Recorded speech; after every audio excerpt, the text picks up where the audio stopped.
Bonjour, je vais vous expliquer comment tout s'est déroulé les premiers jours. Je suis rentré un vendredi soir, après le boulot, classique, normal. J'ouvre la porte, silence total. Il restait plus que le chien. Elle était partie. Mais je m'en suis pas rendu compte tout de suite, je n'avais aucun mot et je n'avais vu aucun signe auparavant. Donc, j'ai attendu un petit moment et tout, et je suis allé voir dans la chambre de mon fils, le petit dernier qui avait moins de 2 ans, et j'ai vu qu'il n'y avait pas sa tétine. Et normalement, sa tétine, c'était que pour dormir. Ça m'a fait. Puis il y a eu une ambiance, et tous les vêtements étaient là.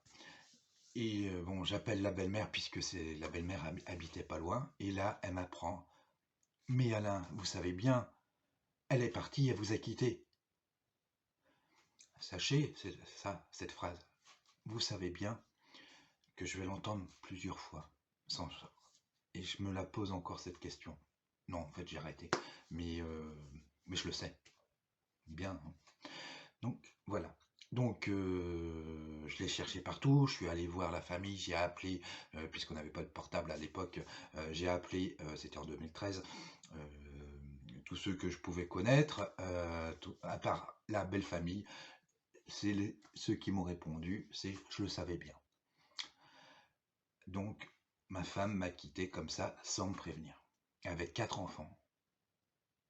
Donc, je dois être ignoble. Le lendemain, après avoir fait nuit blanche, j'ai essayé de la chercher partout, dans la belle famille où j'étais très bien reçu. Je suis allé à la police pour faire une main courante, pour dire que ma femme était partie, c'est ce qu'on m'avait conseillé.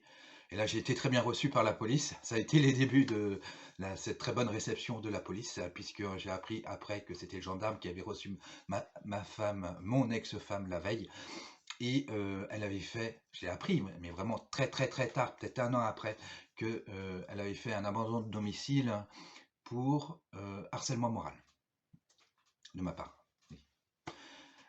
Et voilà, donc ça, c'est les premières 24 heures, qui sont horribles. Elles sont horribles. Mais malgré tout, le policier m'a dit, si vous voulez vraiment la retrouver, ce qui était quand même mon but, hein, puisque j'ai rien compris, euh, c'est faites une recherche de personnes disparues. Mais nous, on peut pas la faire, même s'il y a des enfants, ils sont partis avec la mère, donc il n'y a pas de recherche il n'y a pas de recherche d'enfants, il n'y a pas d'alerte enlèvement, il n'y a rien. Il faut aller à la préfecture et faire une demande de recherche de personnes disparues de l'adulte, donc de ma future ex-femme à l'époque. Et donc j'y suis allé.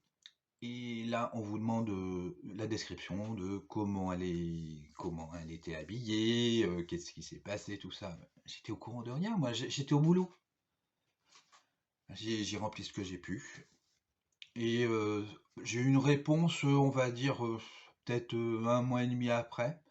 La réponse a été qu'ils l'ont retrouvée, mais qu'elle voulait pas dire où est-ce qu'elle était, pas reprendre contact. Voilà. Voilà comment ça s'est vraiment passé.